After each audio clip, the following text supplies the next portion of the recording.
We are here in Leon Garcia Senior National High School. And ato makita kini nga eskwelahan. Gamay ra ni siya nga eskwelahan, guys. Dili na sa himutang sa may dool sa Coastal Road, Davao City.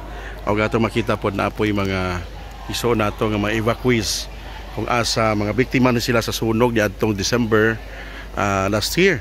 Nga duha ka barangay na sunog, no, mo nang dili nila gipa-evacuate nga kining mga evacuees. So this is it, Pansit, guys. Thank you so much.